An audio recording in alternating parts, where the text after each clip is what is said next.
this evening's program. So we want to thank those of you that have joined us live and those of you that are viewing this webinar. We want to say thank you for joining us. We want to recognize and acknowledge our panelists. We want to recognize and acknowledge my dear friend and colleague, Marcy Mann from NYSAIS. Thank you so much to everyone for being here. In a moment, I'm going to invite our panelists to introduce themselves, indicate their positions, their pronouns, the years that they've been in independent school, and anything else that they feel is important to share as they introduce themselves. It's important for you all to know that my friends and colleagues who will be serving as the panelists are not speaking on behalf of all independent schools. They're giving you a glimpse into how their schools are addressing and navigating the virtual hiring process to provide you with a bit of insight into what to expect this year. My name is Liz Fernandez. I am the job fair administrator. I've had the pleasure of both being a candidate, being a school representative, and coordinating this job fair for 21 years.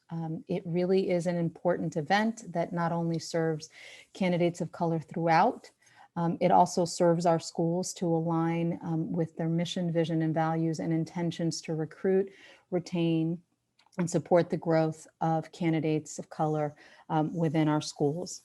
So I am delighted that you're all here and that you're viewing this webinar, and I want to ask for our panelists this evening to introduce themselves. I will ask them a series of questions. They may also contribute in follow-up questions to each other.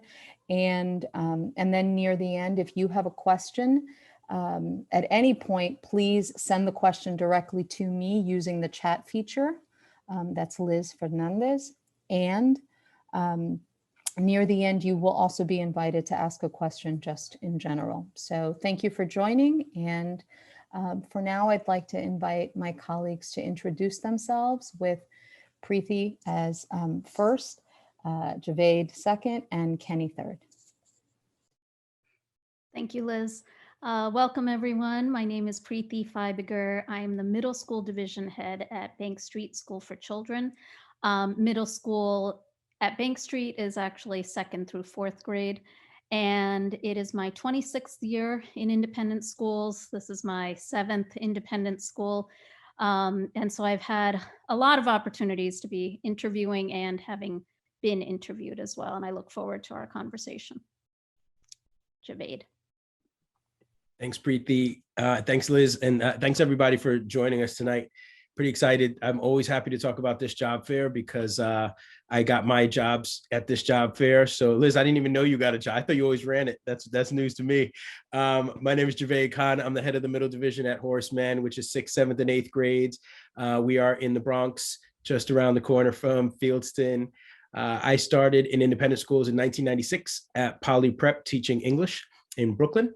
And have worked at Poly, worked at Bank Street School for Children with Preeti, where I was the head of the upper school, and then came to Horace Mann a couple of years ago, and super excited to answer some questions and see if we can be helpful. Kenny? Thanks, Javed. Good evening, everyone.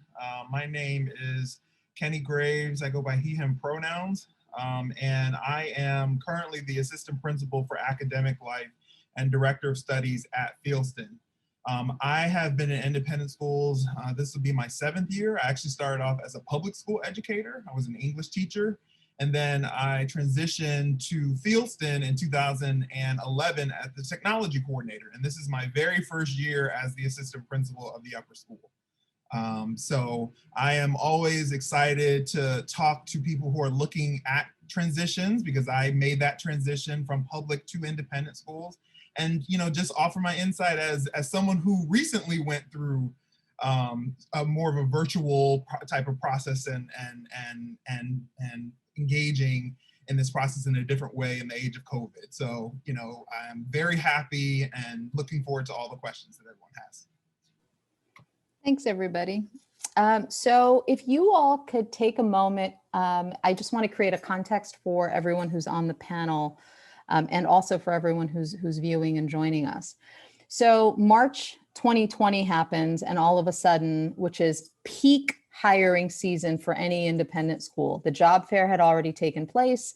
We were all busy reviewing resumes and thinking about what positions we had available that we needed to fill, and the world stopped and we all went into emergency teaching mode, and tried to do our best to serve our current students, current families, colleagues, and fill the vacancies that we didn't even know we needed.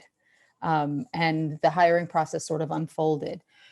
So if you could rely on, as panelists, what is the typical structure of a virtual teaching interview? What are the components? Forgetting what we didn't keep from the first time, and now to what we've had time to plan for this year. What are each of your schools doing to create the structure for a virtual teaching interview? Kenny, let's start with you, Preeti second, and Javed third. Sure. I think there are 3 core components that are pretty similar to the normal kind of hiring process, but I think the middle one is where it gets a bit different. The first is the phone screen. So that's the first thing that we do for candidates at Fieldston. We always have a phone screen. And I think it also helps too, because with the video method, we realized very quickly that if bias creeps in early on in the process, right, it can skew people different ways, right? And so as a candidate of color, we also really wanted to make sure that we had one phone screen that will enable us to just talk to someone without seeing them, because I think that's really important. The second one is the virtual interview. And typically, we would meet with, as a teaching candidate, you would meet with our department chairs in the upper school, because we're divided up by subject, as well as the department, as well as the divisional leadership.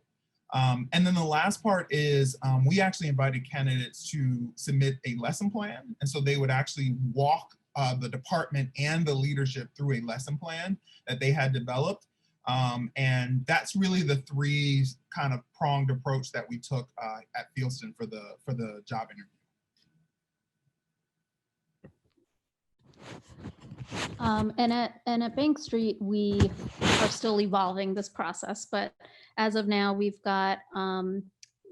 have kept the hiring committee in place, which was pre-COVID and post-COVID, or let's hope post-COVID times will come soon. And that consists of 2 teachers generally, and the director of diversity and myself. And that is about a 45-minute interview with designated questions that are the same and consistent for every candidate to make sure that consistency is there throughout the interview process. And then in addition, we have asked for a recording of a Zoom lesson, and as well as a writing prompt. And so we give the writing prompt, we give by the end of the day response, and that's sent to me. And then as a hiring committee, we convene and discuss so that it's not just one person's decision or lens. Yes to all of those things. Also still evolving. So we have our phone interviews, and we have mandated that they are not Zoom for the same reason that Kenny mentioned. We also have a limited time on those, maximum 30 minutes. The questions are the same, like Preeti mentioned, for each position, but not necessarily the same across the positions. So the English department may have different ones than the math department. The next stage is your virtual interview, and that is with the hiring committee. The hiring committee is always the department chair. We have department chairs in middle division, followed by members of that team. So if you're interviewing for our math position, you may have 2 math teachers on there. And then we invite other people to be on each hiring committee. We extend it beyond the department so that everyone gets a chance to be on a hiring committee, build a little leadership opportunity. And so you want to respond to each of those people in the same way. They all have equal footing. Hiring committee, they all do phone interviews. It used to only be done by the department chairs. They would take like all 20 of them. And now we can divide them up, and everyone can bring their feedback in. And then the next stage, we've actually just gotten approval in the last couple of weeks for our finalists to be able to come to campus. And so what that's going to look like is that we will be UPSing or FedExing a test kit to you, or PCR test, which you will have to submit. We will bring back the results. If you have a negative PCR, then you are allowed to come to campus and deliver your demo. We will also have, you have to fill out your daily symptom check. You have to do your temperature check when you arrive as well. But as long as all of that checks out, you will be allowed to teach that class in person and only that class. And then we'll set you up in a private space and we'll do the rest of our meetings on Zoom. So you'll meet with the hiring committee on Zoom to process your lesson. You'll do your writing sample on Zoom, et cetera. But that's a big win for us to actually have a step forward to see you interact with students, even though the setting is really different, as you can imagine, with social distancing and barriers and masks. And I'm happy to talk about that too, but it will look a little different for every candidate when they get there, but we get to see you in person, which is great. And those should happen, and they're starting in the next 2 weeks. We're hoping to wrap up most of our hiring by spring break. And we've purposely, Liz, you'll appreciate this, we've pushed back our dates to make sure that we include the job fair. The job fair used to be in March.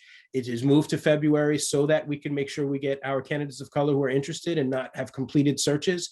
And I know those of us who've been through it feel really passionate about that. And so we make sure, I don't care if you've narrowed it down, you leave space for what happens on the weekend and see if we have any more candidates who are interested. So if you are interested in any of those positions at any of the schools, be sure to move quickly on those, because schools have been moving already in their hiring processes. I'm definitely smiling, Javed. Thank you so much for sharing that. I want to point out a couple of things and just give candidates some strategies and some tips to take away from this moment.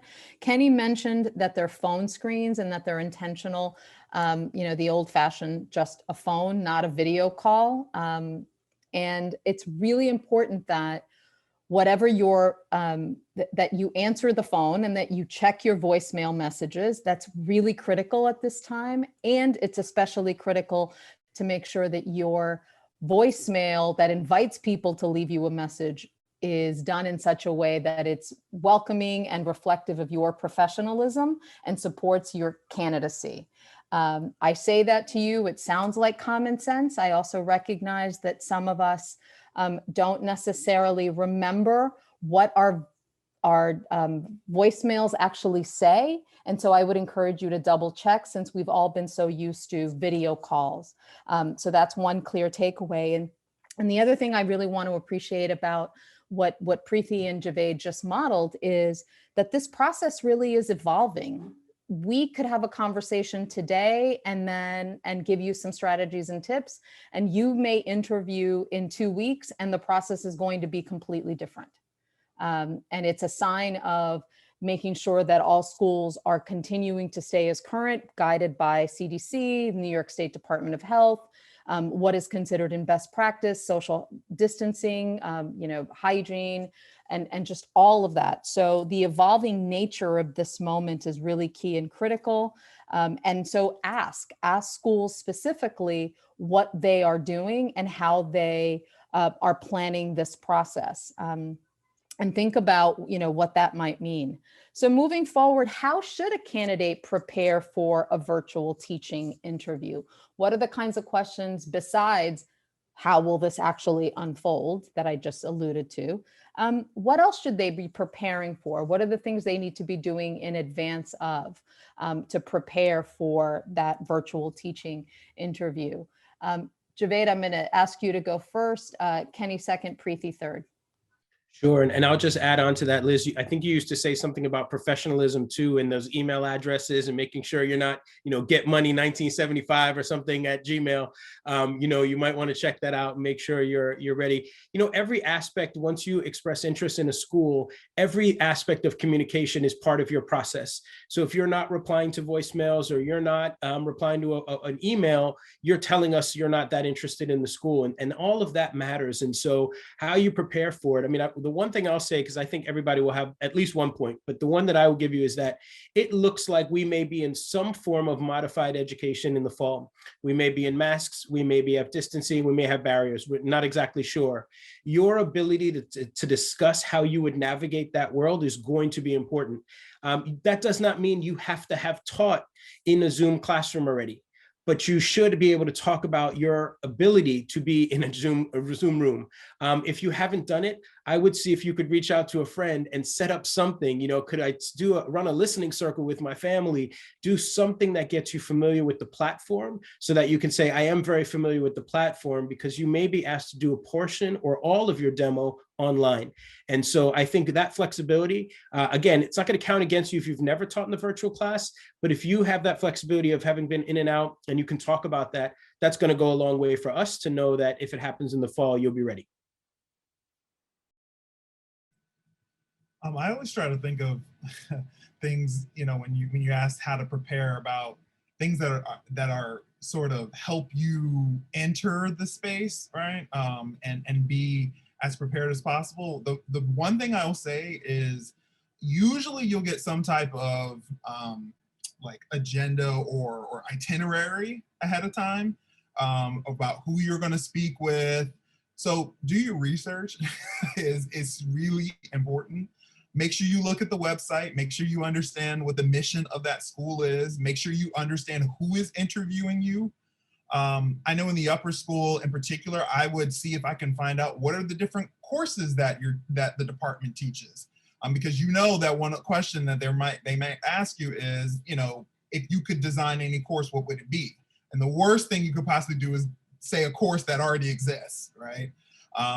Or look at who you're interviewing and you think this person has been there for 30 years and they've only been there for 2, right? And so you really just want to make sure that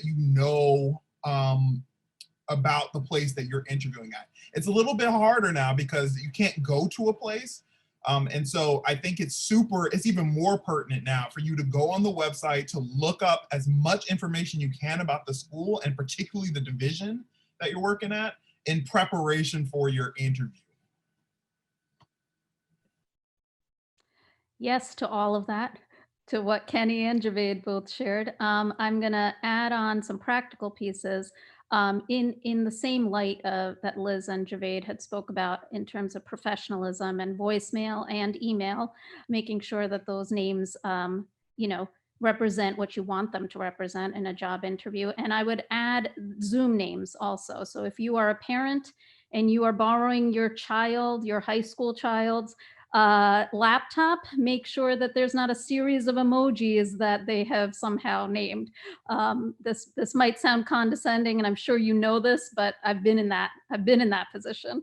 The other pieces is just in terms of Zooming, making sure that you're in a good spot.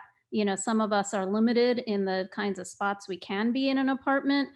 If you have to be in a bedroom, your bed's made. Like if that is in the background and that's what needs to happen, then just those pieces are all pieces that lend itself into the sort of look that you're presenting, right? And I would say come in with, if you're thinking about prepping in advance, along with the research, come in with 2 anecdotes about children. I know that when I'm interviewing someone, I want to see the gleam in someone's eyes when they're talking about a child, whether it's a success or something that challenged them. And that can be transferred through Zoom. So I would encourage you to come in with that piece. Thank you all so much. Absolutely to, be aware of the lighting, of the ambient surroundings when you are interviewing. Those are all key and critical.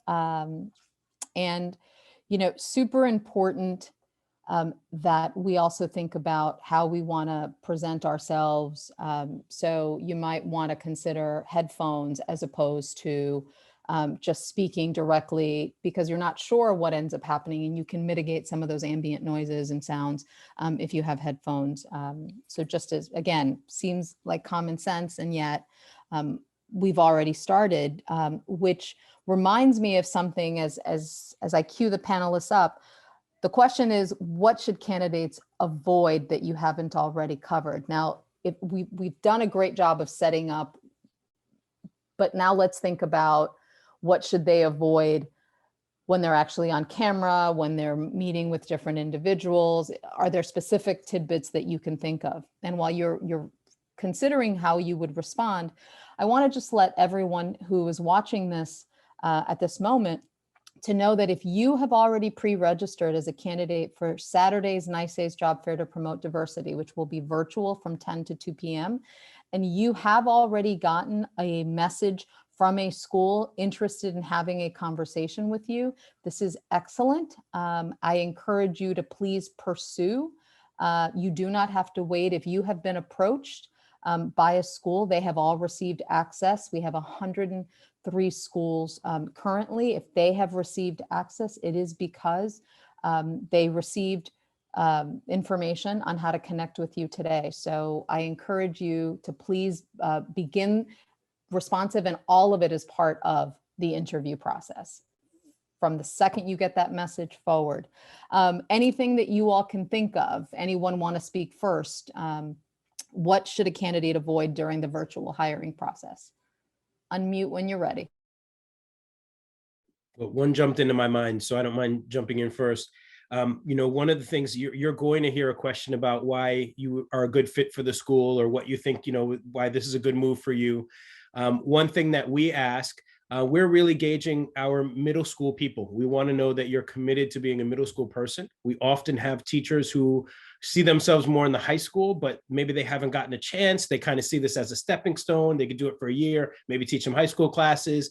I want committed middle school people. And so I'm telling you this because my advice of don't do is don't push yourself into a position you don't want. And you'd be surprised, because we all want to work. I get that. And I know the fear of not having a job or not knowing what's next. But that does not mean that you should sign on for a position that you don't want to teach. If they layer some things on you in a job interview, which is not likely, but if they were to say, what about health? Do you teach health at all? And all of a sudden you're like, wait a minute, I don't want to teach health. I'm here for, a math position. You really do want to be able to articulate, or at least to have some outs to say, I hadn't considered that before. I'd love to think about it and get back to you. You don't have to, kill everything right away, but you also shouldn't sign on to everything. And, it's easy in independent schools to just say yes a lot. Yeah, I'll do that. I'll do it. Yeah, I'd love to coach that. I love it. And you just have to be careful, and do things that you want to do, and then be committed to them. I think two other things to avoid that comes to mind. The first for me is we've all been in the pandemic for a while. So, when we're on these calls, it's very tempting to have, pajama bottoms and, have, do whatever.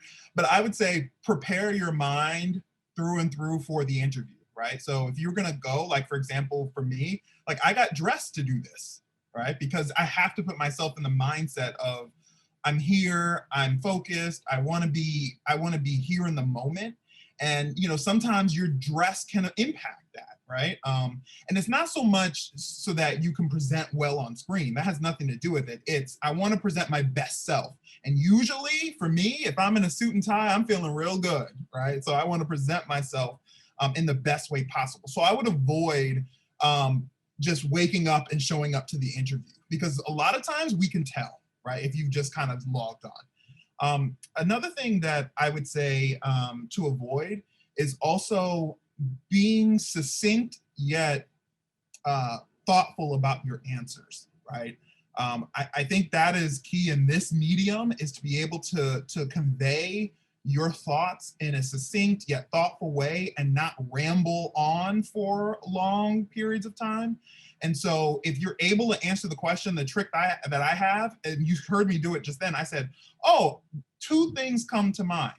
One, this, two, this, and then you summarize them, right? So try to think like that, because that'll help you kind of narrow in what you want to say. Oh, I'm jotting that one down, Kenny. That was good. I'm going to do that. The thing that comes to mind, especially during this juncture in time, is the easy temptation to delve into the negative. And when you're interviewing with folks, you may be joining, looking for a job because you're fleeing something, and you may be looking for a job because you're going towards something, right? And maybe it's a combination of both. But if you are looking to leave something, it's really important in this really tight world of independent schools that you are talking about what you're looking for, as opposed to what you really are upset with in the current situation, because I think we can all attest that schools are having, it's challenging. No matter where you are, no matter how successful the school is running it, it is challenging to be a teacher and an educator in this setting. And so what I think people are looking for is what kind of flexibility can you bring to the interview process?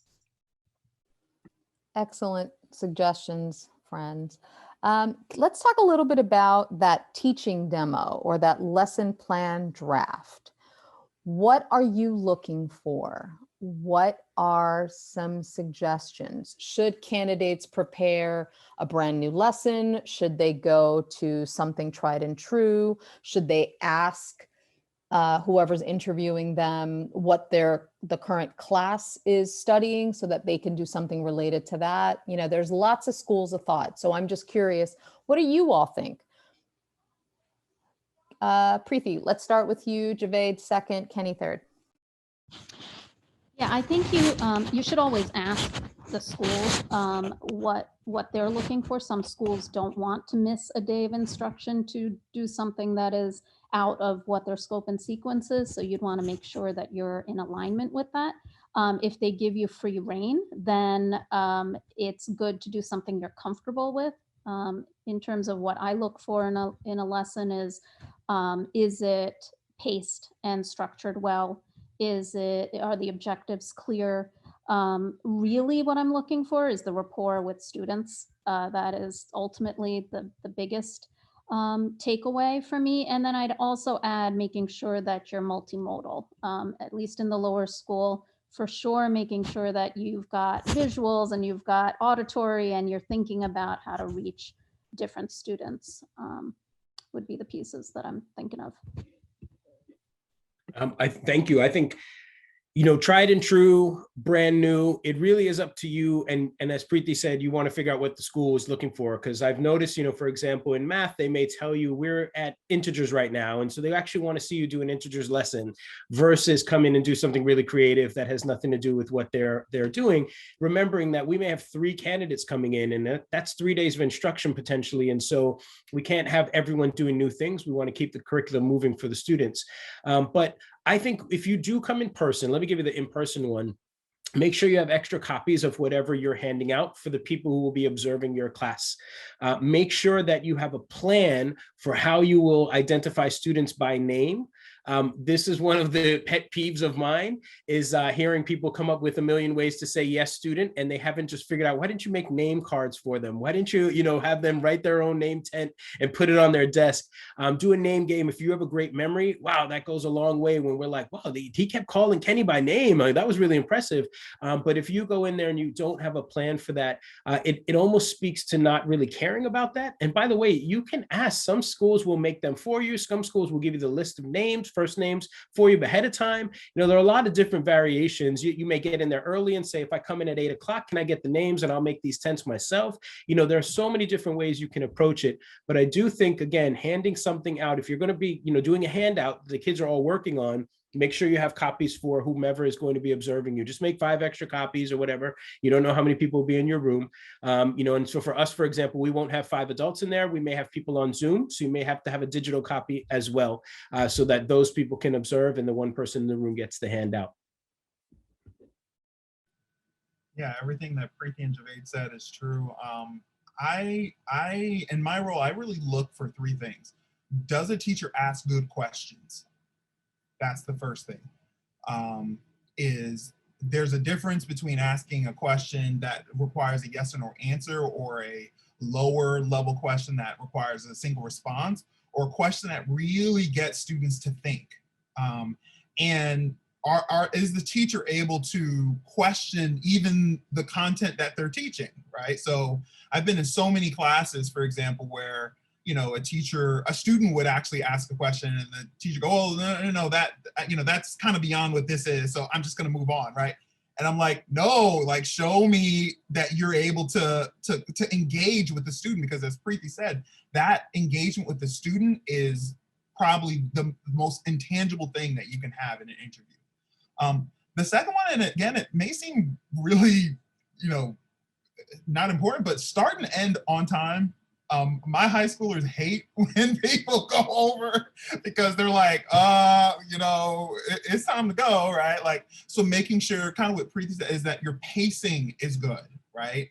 And that you're able to actually end the lesson, but be able to say, this is where I would go the next time, right? And then the last thing I would say is bring yourself to the classroom. Authenticity is really hard to have to capture. Like that's sort of the uniqueness about a really fantastic teacher, is that they bring their authentic selves to the classroom, and you can tell if someone is trying to act a certain way, or if they're trying to present themselves as fun, even though they're like a pretty cerebral type of person. You can tell, right? And so bring your authentic self to the classroom and practice talking about yourself in a way that at the beginning, tell a little bit about yourself. My name is Dr. Graves. I'm originally from the DC area, so this is the way we do things in DC, right? I'm gonna start off like this, right? That gives me a sense of you're really gonna connect with students and bring who you are.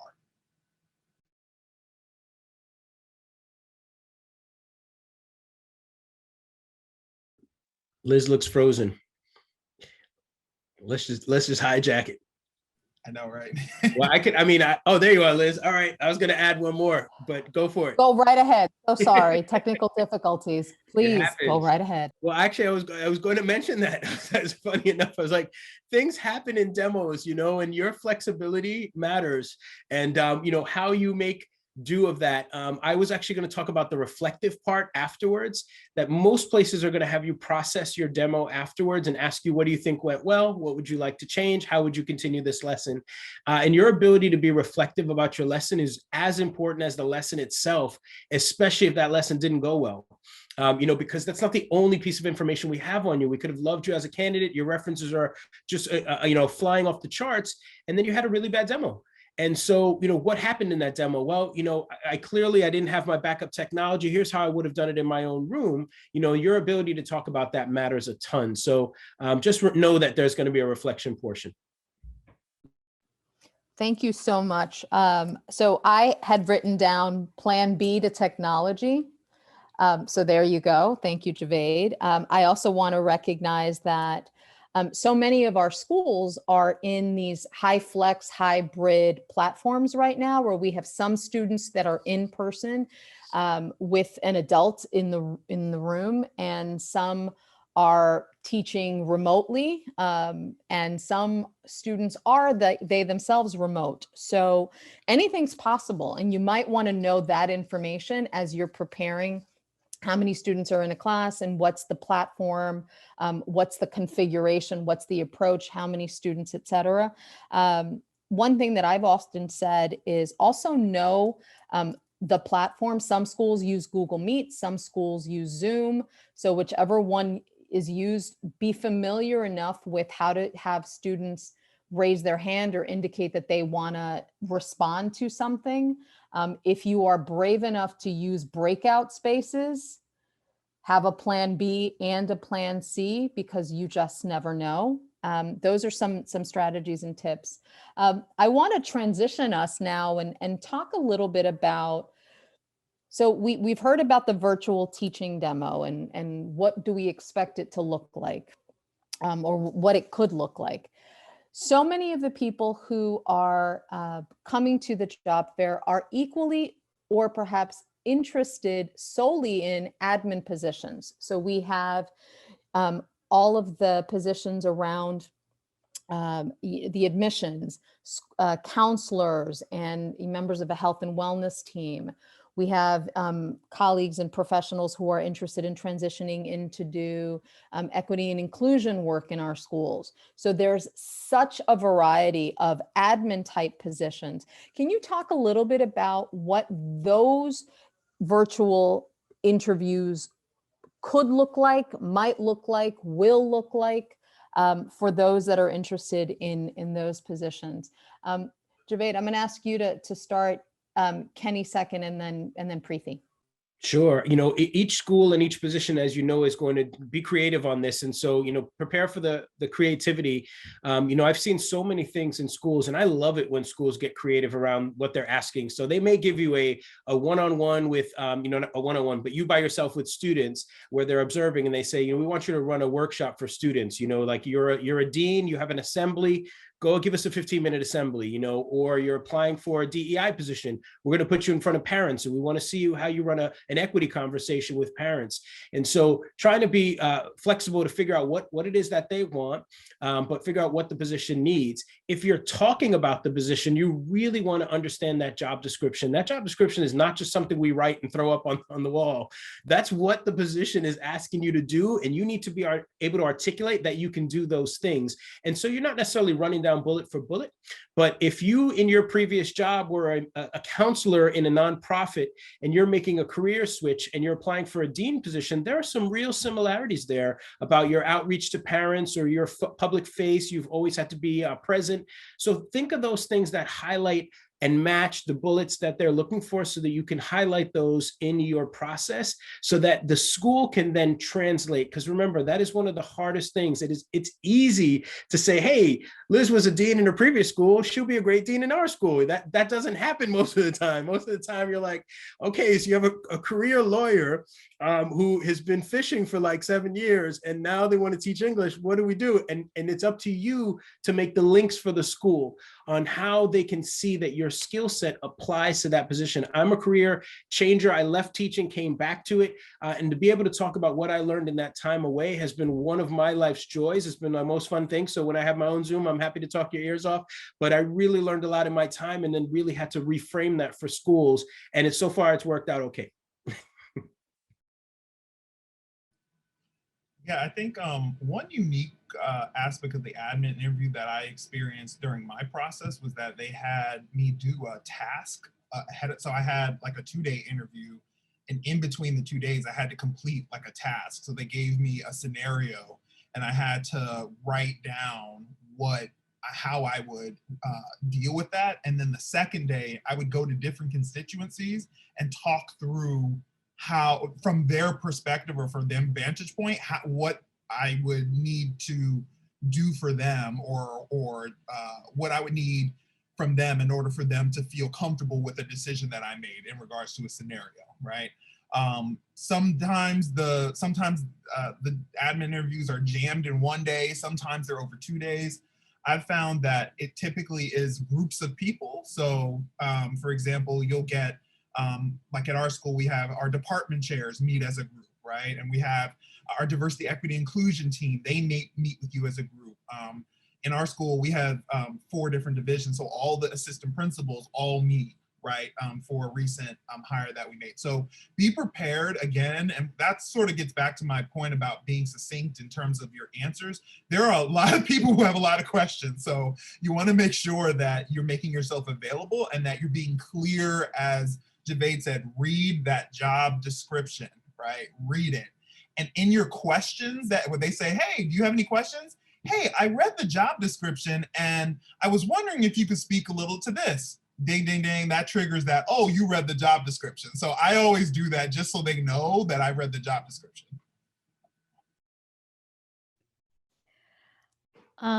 Yeah, I've been thinking a lot about what is different or what might be different via Zoom. And there's been lots of things that are hard about Zoom, but then it has also opened up a lot of opportunities. And one of those is that, I don't know if it's viewed as an opportunity, but these interview sessions could go on, right? Like you could have a full day, but then you could have evening sessions with parents, for example. And the reason for evening sessions with parents might be so that you could, parents can actually come after they've had a day of work. And so in this format, you should expect that the hours that your interview is going to happen may extend past the typical hours that we would have. I did want to share one unique piece of interviewing process that I had when I looked at did my admin position at Bank Street.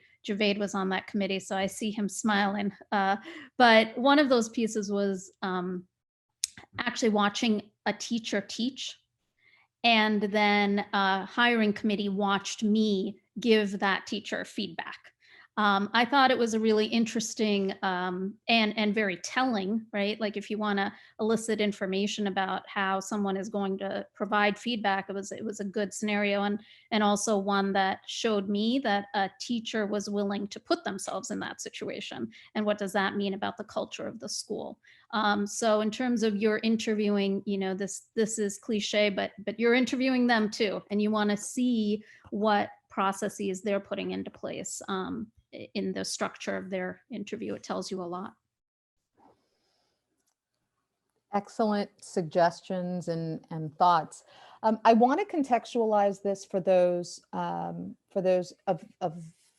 candidates who are interested in our schools, even beyond what some would consider admin positions. And I want to first and foremost invite candidates who are interested in pursuing positions in finance, in human resources, in communications, in advancement, in any of those parts of our school that actually are seen as part of the operations or you know, sort of the ancillary positions. Many schools will openly and honestly recognize that we're talking about schools and institutions, and we're welcoming adults who are interested and serving as educators in whatever roles they are in. And so there are positions in the finance department or advancement, HR, communications, et cetera, that may also coach. Many of our schools have amazing opportunities that committees come together to plan special days, to focus and celebrate or recognize, bring in an author, address whatever topic is really critical for the institution in response to what's happening in our city, in our country, in our world. And those are also opportunities for professionals who are in these departments to consider being involved. Your ability to learn and understand the school, to engage with what I would argue is the best part of our schools, which is our students, is key and critical. I would argue that it would help you do your job infinitely better if you understand sort of the context and live firsthand in working with and through the mission to see how it is realized and operationalized in our schools. Can you all talk about any specific ways in which schools recruit for those types of positions, and what should people be thinking about? You know, what might be part of their interview process that is different to what you've just outlined? Anybody can take that question. I can take it. So I can talk from the technology perspective, right? Because I entered independent schools, as Liz said, in the technology sphere, which is not directly connected to teaching and learning. It's pretty much, I think, the same in terms of you'll still meet with groups of people. You know, I believe, wow, this was a while ago. So I think I interviewed with our facilities committee in technology. I met with our divisional leadership. I also met with our director of technology, and I want to say, I think someone in finance, I believe. And what's key, I think, to those is understanding how the department connects and acts as a conduit to different sections of the school, right? So technology, and you think from that perspective, it's connected to teaching and learning, but technology also has to do with a lot of our advancement staff or a lot of the website, right? And so there's a lot of tentacles that go around. So understand how the department is connected to the school mission and how it's connected to like a strategic plan of some sort is really a fantastic way of entering that conversation. You're trying to figure out where does the department fit in the puzzle piece of the school, right? So in some technology departments, for example, it's purely operational, but in the one I was coming in, there's an educational and operational side.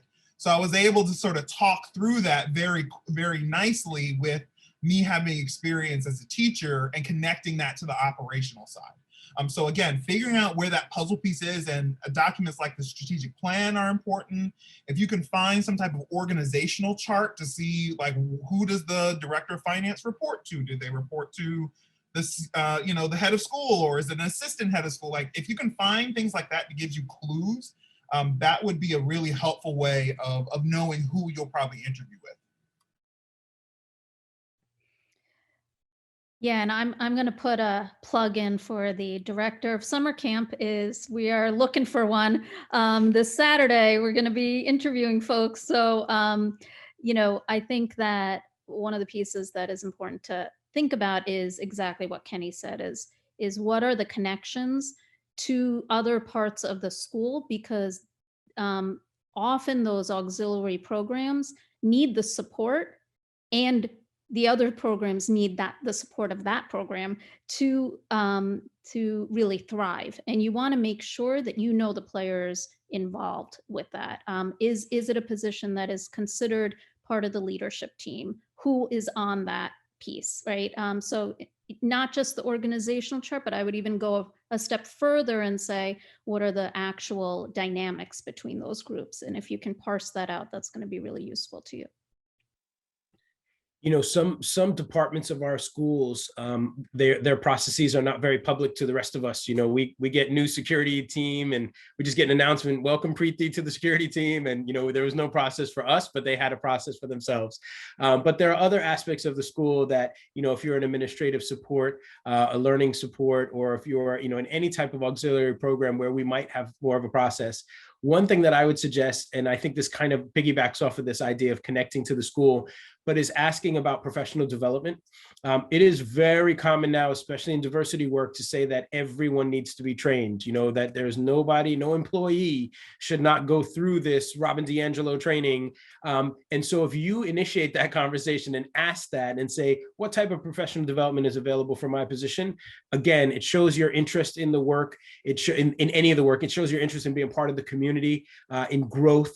So all of those things really help. And, if they ask you that question, you want to obviously answer with enthusiasm about how excited you are to be a part of that, about any school that is taking it seriously, that everyone is allowed and asked to be a part of this journey, I think is really, really important. So, your questions, this kind of goes to Kenny's thing about questions. I know he was talking about classroom, but you can demonstrate so much by the questions at the end of an interview when they say, do you have questions for us? And I can't tell you how sometimes disappointed I am when I walk away and the candidate says, no, I think you answered all of them. Really? Like, come up with something, ask me about my journey to the school. Ask me about, what do you think is going to be the hardest thing to transition for me? Ask something. There's so many stock questions that you could ask that allow people to kind of share their love for their school.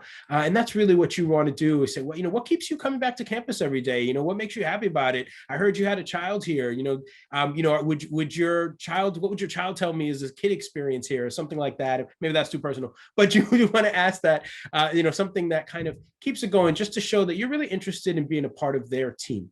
And I think that's a great kind of way to end, is to ask something that is interesting and personal. Fantastic suggestions, everybody. I also want to make note that timing of interviews, timing of vacancies actually changes based on the position in a given school. So we're having really a conversation to leverage the timing around teaching in some administrative positions in our schools currently. I also want to recognize that some administrative positions have already launched, and they launched in the fall, given the nature of those positions. So that's a reality too. And then for the other positions that are considered either operational or positions in some of the other departments within our schools that are critical to our school's success, those positions may not come up until a little bit later. And they are positions, an accountant, someone who is a nurse, someone who has had wonderful experience in a communications field or in the advancement field. Those may become available and posted later. At any point, you never know. So it's critically important for you to stay current and stay checking in to the different school websites, and certainly by all means reach out To me, there is only one person that is answering the emails. It's jobfair@nysais.org. I am happy to support you in your transitions, because an accountant in the financial world is an accountant in any sector, any field. A nurse somewhere else can be an amazing nurse with our young people. And so it's really important for you to think about, how to make those transitions, and to be aware that some positions are not necessarily going to be posted right now. They may be posted a little bit later. I want to recognize that there are also some internships that exist within some of our schools. They may be called different things. Some schools call them teaching fellows, which are more formal. Other schools may have internships that are connected to relationships with either master's degree programs, et cetera. Can any of you talk about if there are candidates who might be interested in teaching fellows or internships? How are they offered? Is there a possibility that they are also provided right now in a virtual space? What are your thoughts on that? Anybody can answer that. There are definitely schools that still have programs like that. And I know that if you go on their websites, usually you can find, this is where like you can go to NYSAIS and learn about the job, but your job then is to go to the school website and learn about the school. And many of them do. And I remember Rye Country Day famously had a program like that where, people would get housing and you could get tuition remission, and so there are obviously trade-offs anytime a school is putting that much, investing that much in a candidate. So maybe the salary is a little bit lower, maybe they cover moving expenses, but they don't have housing. So, there are certain things that you want to ask, but those are amazing programs. And I benefited from a similar one, Lila Wallace Reader's Digest kind of funding way back in the day. And so, I think if they have those things available, you can certainly ask too, about how do you support a young teacher who is coming up, or how do you support a transitioning educator who wants to get better at their work, and who knows, they may have something that they say, well, we actually do support people in their master's degrees. And we certainly do. We are paying a lot of tuitions out there. We give portions to a lot of different schools. And so you want to ask those things about how you can further develop at your craft.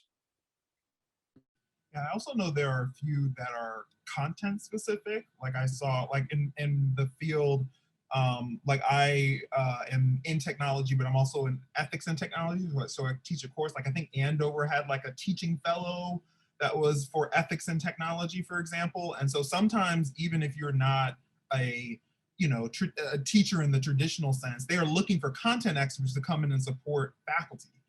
So there are many, many different institutions that offer that. In addition, like, of course, our associate teacher programs are really popular for teachers with 0 to 3 years of experience that you want to come in and learn under a head teacher. Those are also really fantastic programs for those who might be getting a master's degree in education or want to switch careers. And I would add that because Bank Street is associated with a college, that anyone who is matriculated in the master's program at the college, if you're looking to work and also go to school at the same time, there's some really good opportunities in terms of associate teacher, reading fellowship. If you're in a literacy program, that you should definitely reach out and find. And I'm sure that we're not the only college associated with another independent school. And free courses at Bank Street. Yes. You can take college courses. Right. Excellent.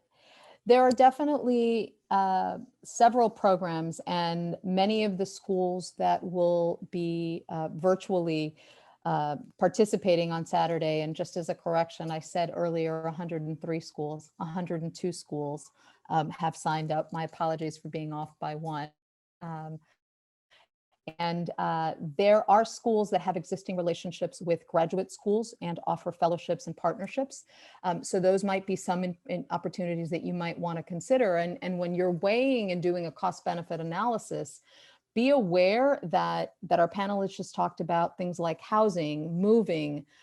You may not have considered moving to another part of the state or or another state completely. And yet, if you have the opportunity for exceptional professional development that allows you to study and have a portion of your coursework to get a master's degree paid for by an institution and gain valuable work experience. And for so many of our schools, there's a couple of things that people don't usually talk about that are excellent incentives that should also factor in, which is quality of life experiences in working with our young people and with our colleagues, fewer students in classes, significant just the quality of the day, the flow of the day, whether remote or in person. And I would also like to add that, I mean, if you calculate how much it costs for you to cover meals, so many of our schools provide meals as well. And, you know, people sort of laugh at the thought, but that's also part of the extraordinary full package that you're receiving. That's form of salaries, benefits, contributions to a retirement that may be years down the line, but you know, someone's actually caring about you know, that possibility and making a contribution on your behalf. So it's important to think beyond just what those numbers are in a salary and to be much more inclusive and expansive in your thinking, you know, in ways that you might not have considered. Friends, colleagues, anything else you can think of, any other tidbits of advice? We've answered all of the questions that have come in to me directly. If there's anyone live who still has one more question, please send it to me directly. Otherwise, any final thoughts that you want to focus on?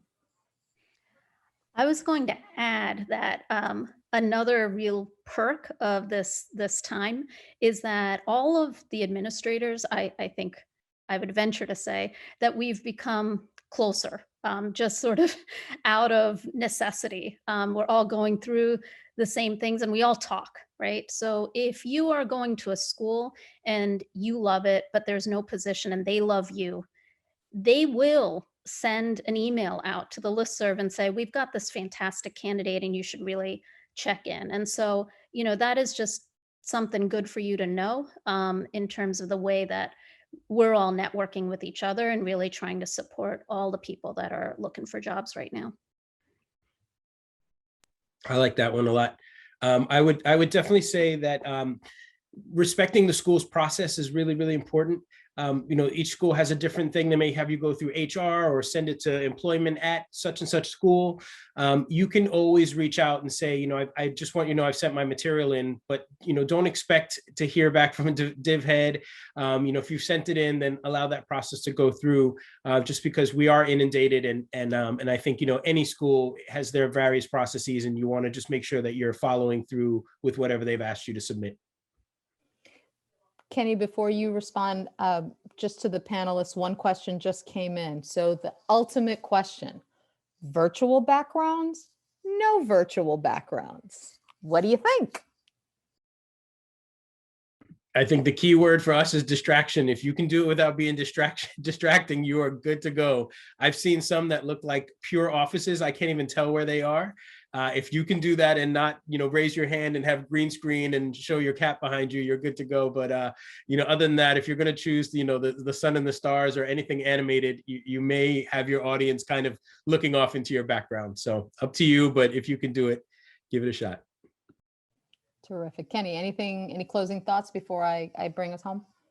No, I just want to say, so I'll tell everyone my secret question I ask every candidate is what book, magazine, or article have you read recently, and how does that impact your work?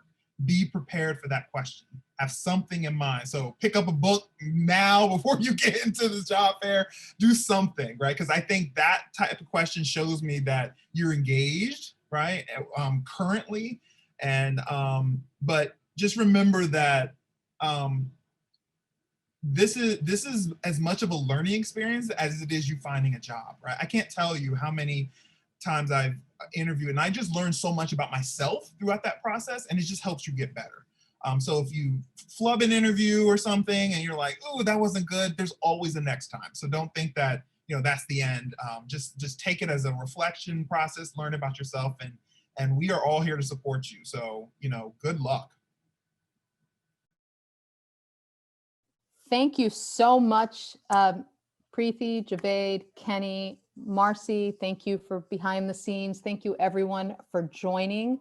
I am putting in the chat how to view the other webinars, and there is one more left this Wednesday. This Wednesday's webinar will be, what's it like to be a person of color in our schools? It'll be the second. We want to make sure that candidates have an opportunity to listen to different colleagues of ours who work at different schools. This is a fantastic opportunity for you to make an investment. I say this all the time, looking for a job is a job in itself, and every aspect of the job process is part of your interview. Respond to those emails. Be mindful of having, if you have to come on campus, be mindful of having ID with you. That is, that's just a critical part. Making sure you have a mask and a backup mask. Make sure, you have all the things that you're going to need. Engaging with administrative assistants, that's also part of the process. And that is key and critical. And anyone who, from the second someone asks you for an ID or sends you an email, all of that, all of those people are critical to the success of our schools and to our ability to stay safe, physically in our schools. So please remember that. If there are any ways that I may assist you, jobfair@nysais.org is the way to reach me. You will be receiving information if you have already registered for the NYSAIS Job Fair on Saturday. You will be receiving a list of the schools and all the information that you need tomorrow. If for any reason you want to double check and make sure if you have registered, please, please, please reach out. I am happy to confirm for you.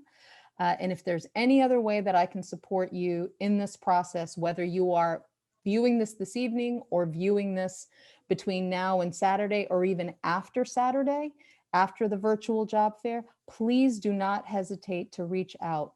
We are absolutely here to support you. We have no idea how long the hiring process is going to be, so we are inviting you to stay flexible and stay hopeful, and certainly stay engaged, and check out school websites, the NYSAIS website, and just be mindful that it might be a long road since there's so much uncertainty, but no matter what, we invite you all to stay engaged, to connect with us, and of course, stay healthy and stay hopeful. We will get through this. Thanks, everybody. Have a great evening.